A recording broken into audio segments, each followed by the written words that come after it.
Hi, and welcome back to the channel. We are continuing The Legend of Korra. This is Book 3, Chapter 8, titled The Terror Within. Ooh, ominous. And last time around, we got to see Tenzin and him teaching airbending to this new generation of airbenders. That was a really entertaining episode. Of course, the one before that, it was focused on the Beifong sisters. So what are we going to get into with this one? I would like to see some more of Zaheer and his whole group and exactly what it is they're planning beyond, those big goals that is getting rid of the Avatar and the White Lotus and the President, apparently. So yeah, let's see what's going to happen. Do you have anything you want to say before we start? I'm a little bit sick. I have some symptoms. So if I'm a little bit groggy or if my voice sounds different or anything like that, it's just because I am slightly sick. Yeah, it happens. That's just hopefully it's not the. Just because it's a pandemic doesn't mean that you can't get sick. No. Yeah, you go and try your best not to get sick, then it's still gonna happen. Yeah, you might still get a cold or something, but yeah, let's jump into it. And you can of course always check out our full-length reactions where you can sync up the footage with your own copy of the episode. We also have early reactions for some of the shows that we're doing, including The Legend of Korra, where we are several episodes ahead. It's all over on Patreon, and the link is down in the description below. Here we go.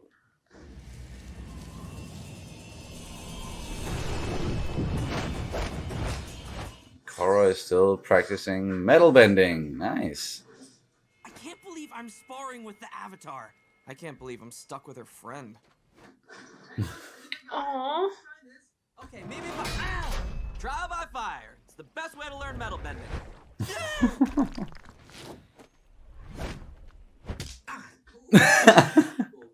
No one gets it right away if they can get it at all. It's not normal.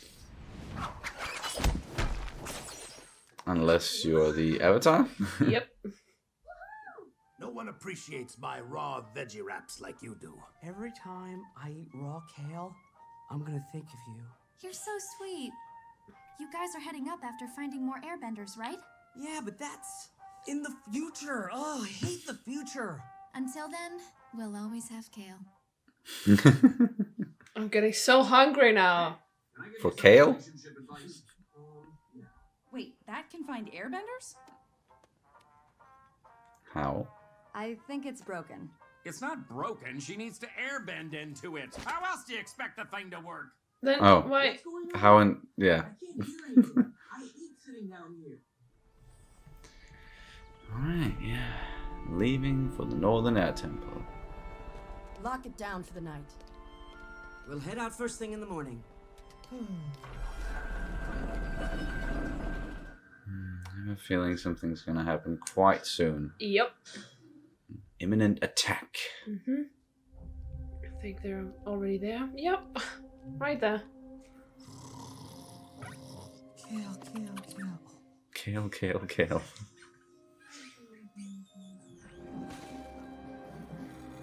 Whoa. How does Naga not notice? That must be like pain. Yeah. Anyways. Oh, there we go. Oh no. Oh. Oh shit. Oh fuck. That was quick. Wake up. It's not playtime right now, okay? We are seriously going to have a talk. What the heck? They got Korra! They've got Korra! What the heck? Okay, things escalated quickly. Even though Bolin and Mako are very talented benders, I don't think they're a match at all. They're two people.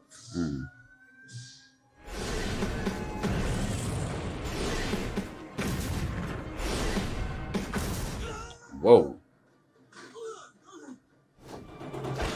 Then. Wow. He's surrounded. It's over. Release the Avatar.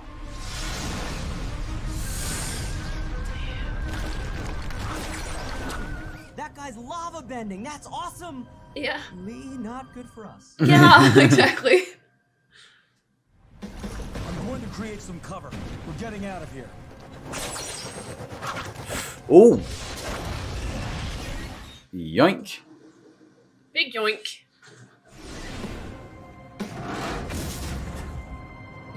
Nice. How did they get in here? I don't know, but we're not letting them escape. There's no way to cross that moat. This is really cool, though. Yeah. She's a combustion bender. If one of you can stun her, her powers will be knocked out temporarily. Bolin can land a shot. I can. Oh yeah, we saw that earlier. Right to the forehead. Yep. Bolin time!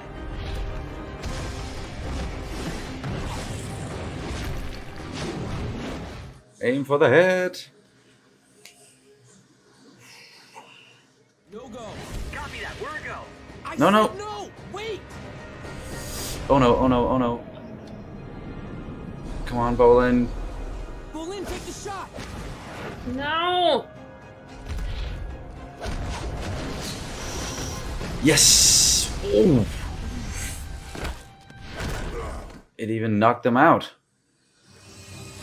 No. Come on, come on, come on, come on, come on!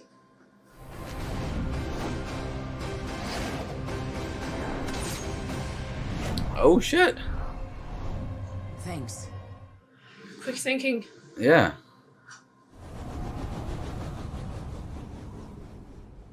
Where did they go? They can't be far. Damn. The first time we've seen them lose so far. Yeah. So they aren't unbeatable. That's good to know. They must have been working with someone. Question them all. Whoever betrayed my city will suffer the consequences. From 9 to 10, I checked my body for ticks. Lyme disease is a serious killer. Then I did my nightly varicalisthenics, followed by 30 minutes of breath holding. I filmed the whole thing if you want to watch it. No.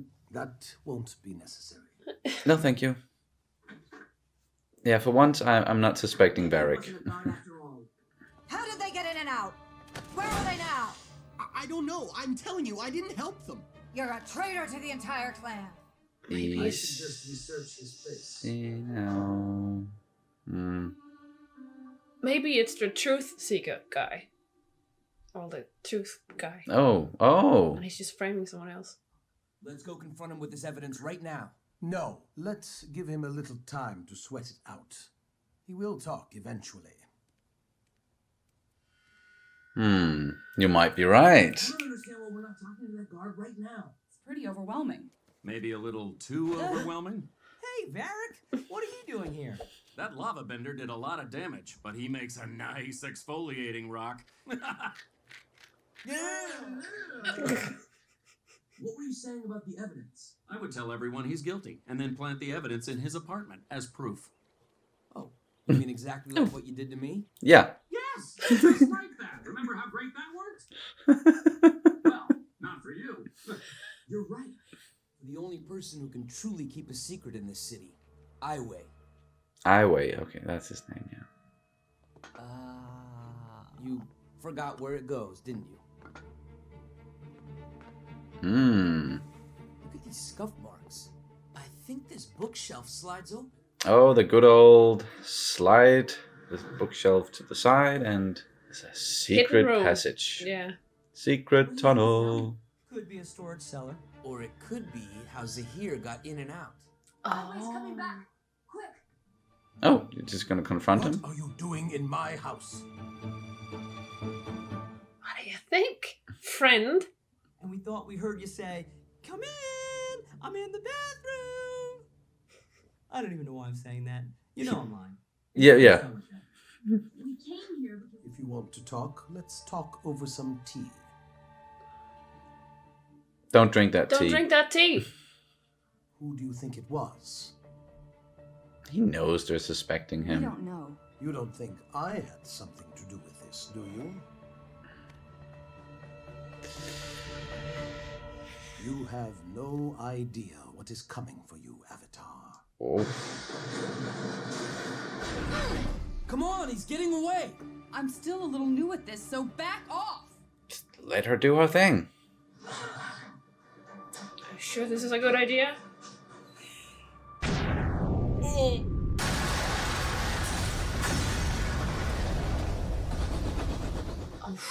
Whew. Thank you, airbending. We confronted him and he bolted through here.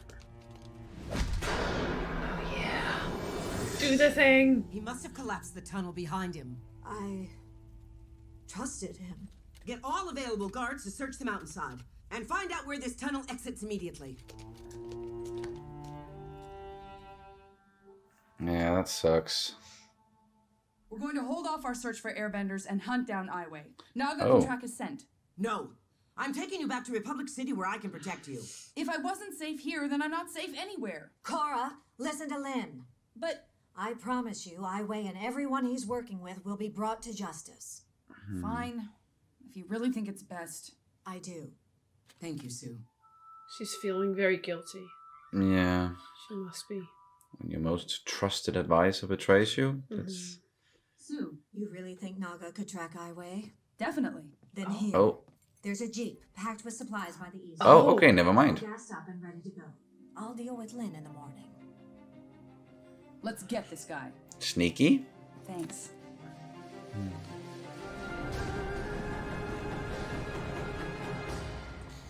Yikes. Right, okay. Going on the offensive. Damn, that was a very exciting episode. Yeah, definitely. Really got into the stuff that, I was just waiting for them to. Because little bit. it was coming. Like we knew that they were going to go for Korra, and they knew where she was. It was just a matter of time. We still got nothing on like why Zaheer in the group. There, we just continuously hear that. Well, be aware of what is coming for you, because something huge is coming for you. Yeah, just like I always said, you have no idea what's coming for you. So it's a part of a bigger conspiracy in a Almost, way, yeah. and a bigger plan that they've got that we still don't know much about. But anyway, that was chapter 8, The Terror Within. And we kind of just quickly decided on watching some episodes today. So we don't have any, we didn't get to put anything up on Patreon. So no questions or comments, unfortunately, this time around. So we're just going to discuss it the way that we usually do, as best as we can. But yeah, it was just starting out the episode with Zaheer and the others showing up and kidnapping Korra. Or at least, no, before that happened, we saw Opal, and she left, and she was going to the Northern Air Temple to join the other airbenders and get some lessons from Tenzin. And that might have been good timing for her, so she wasn't in danger, at least when Zaheer and the others showed up. But they did. They got Korra, and I thought, okay, they're just gonna abduct her right now, and then maybe through that, when they get away and they still have her, then we're gonna learn something about their plans. But they wasn't able to like really get her out of there. That came as a surprise to me, at least, because every situation we've seen them in, they've been able to like really handle themselves. Like they've even been overpowered, like totally overpowered. Yeah, like, overpowering, I guess. yeah. Not what that we're saying that we don't buy that they are really, really, really capable benders and extremely dangerous, and they can do all sorts of special things bending wise. It's just every other situation we've seen them in, whoever they're up against, be it like Lord Zuko and a freaking dragon, they were still able to defeat them and get away. But this time around, no, not so much. Not against the rest of Team Avatar and a bunch of metal benders inside of Saufu. Mm-hmm. They couldn't do that. They got bested by the rest of them, and then they had to just get out of there without Korra. So are they just lurking around now, just waiting for another chance to snatch up Korra, or were they expecting for Korra maybe to follow them and they're gonna lead her into a trap? I have a feeling that they have a plan B of some sort if this first attempt didn't work out. And then we also know they're working with other people now. There are other people who are involved in this whole thing besides just the 4 of them. And that just means that I have even more questions now about the why and the how, and what the plan actually is. and in beginning to think, like, if they can get even more people on their side, and whatever they were trying to do like 13 years ago before they got locked up, is it maybe, like, from their point of view at least, like for the greater good in some way? I still have a feeling that they're not, at least just one-dimensional bad guys at all. Like, we're really gonna get to know them way better at some point, and get to know the motivations. Why they're doing what they're doing, and why they think it's gonna be a good thing for the world to maybe get rid of the Avatar. There's definitely more to it, that's for sure. But we also got a little callback to something that happened in The Last Airbender with how you knock out a person who's able to do the combustion bending.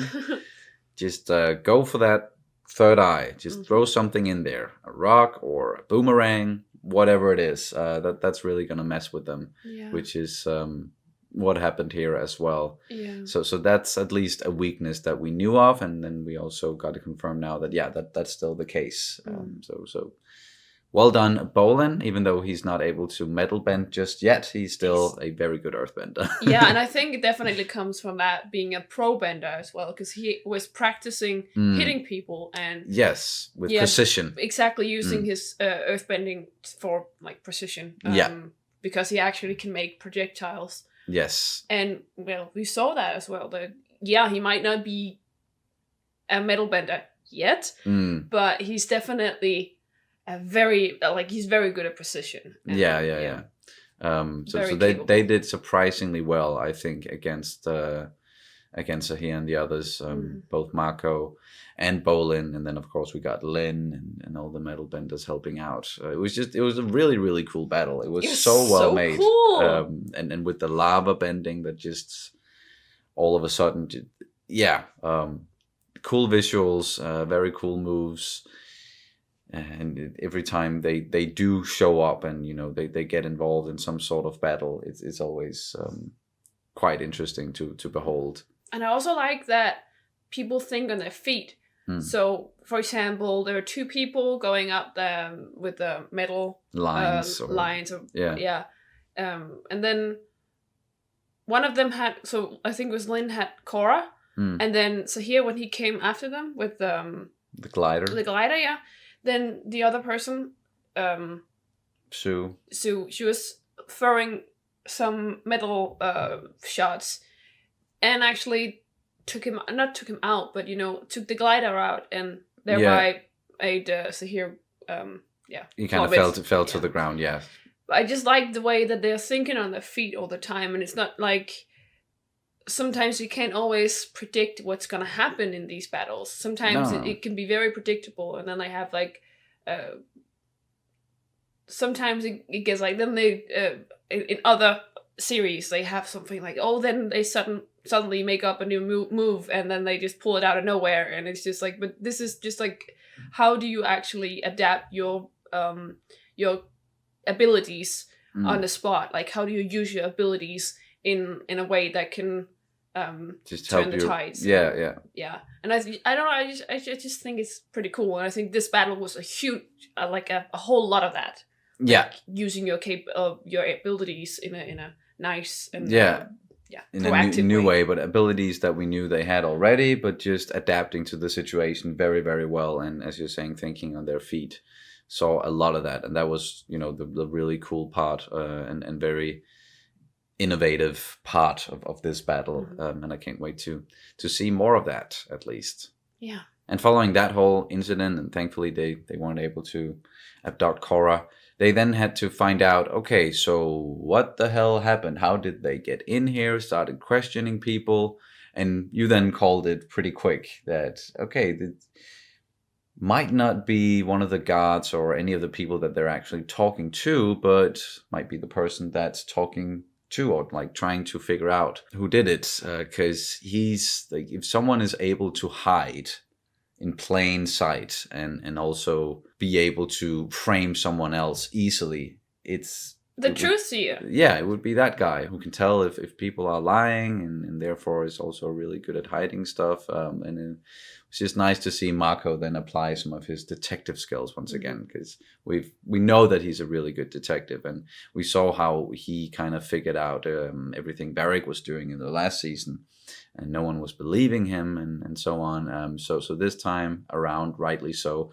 before confronting the person, they went out to get more evidence. So he's also learning as a detective that, okay, I can't just go and say, I know this person is doing it, or I have a strong suspicion that it's this person. No, you need to get the evidence. You need to convince people that that's what's going on. Yeah. But they didn't even really need to do that. They just ended up, they found out that something was definitely off at his house, and moved the bookcase aside and found one of those classical secret entrances, tunnels. Yeah. And then just kind of confronted him right there, even though with his abilities, Aiwei, I'm sure that as soon as they started questioning him, or at least as soon as he found them in his house, he knew something was up. Yeah.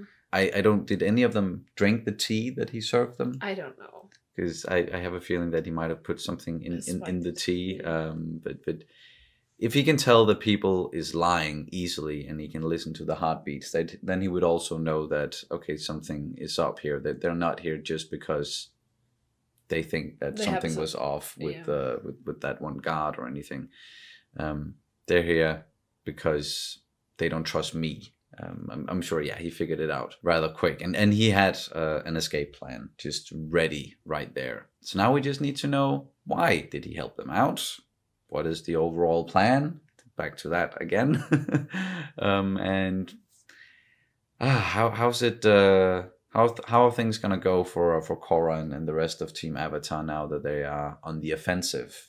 Is that a really good idea, or should they maybe have listened to Lin and then gone back to that was Republic City? I'm a little bit afraid of Lin's reaction to this, especially seeing how they kinda mended fences now, Lin and Sue. Yeah, and now Sue was going against Lin's word, so I'm a little bit afraid of what's gonna happen, because it's still very fragile, this bond they have, or like this connection they have rebuilt.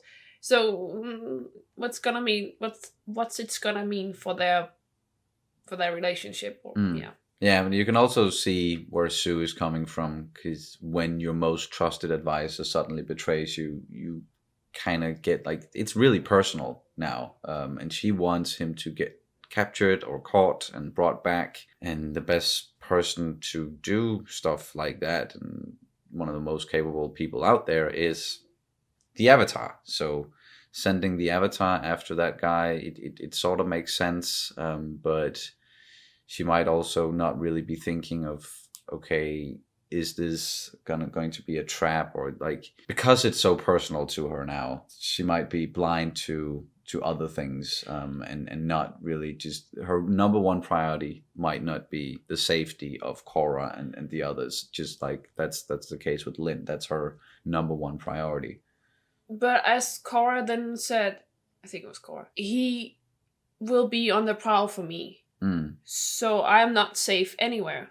Even in the safest city of the world, I am not safe. That's true. So why not just attack him head on? Because, well, there is no place I'm going to be safe, so why not, like, be ahead of him in a way? Definitely. And it would work better if Lin was with them on their side, and could aid them in that. She's too stubborn, man. But yeah, she's just too stubborn, and Sue saw immediately that, okay, I just have to agree with her right now so that she's kind of satisfied, and then go around her back and tell Korra to go anyway. So she quickly assessed that situation. And yeah, I'm sad that might put a dent into the newly mended fences, as you put it. But we'll see, yeah. But other than that, I don't really have anything to add to this one. It was a lot of cool action, and just setting up what's going to happen. Now we know a little bit more about the whole conspiracy plan thing that's going on. But the only thing that we really do know is that, okay, there are more people involved. That's kind of it. And then seeing Korra just getting better and better at metal bending. She's getting quite good at it, actually. And I'm still curious as to why Aang never learned metal bending, but I guess that's a question for another day. Might not be something they're going to go into. But do you have anything else you want to add Just to this? tiny thing. Teeny tiny thing. It's always nice to see Varric. Like, oh yeah, even though he wasn't the best of guys in the last one, he's still batshit crazy, and I'm here for it. It's so entertaining. Yep. Everything from this one. This is an airbender finder. How does it work? Well, you need to airbend into it. Then how is it going to? How is it even like? How is it relevant? Cool invention, bro, but it's not really gonna help them. But then he also did help with the investigation, and he kind of put them on that trail there by talking about how he framed Mako, and there's always. No shame. But yeah, no shame at all. He No has regrets, absolutely nothing. no shame. No remorse, nothing. And then he really likes to have someone take care of his feet at all times. Poor Shu Li just sitting there going like that. Calluses. Wow. All right, that's going to do it for this reaction and review of The Legend of Korra. Book 3, Chapter 8, The Terror Within. Thank you guys so much for watching, and we'll see you very soon. Bye. Bye.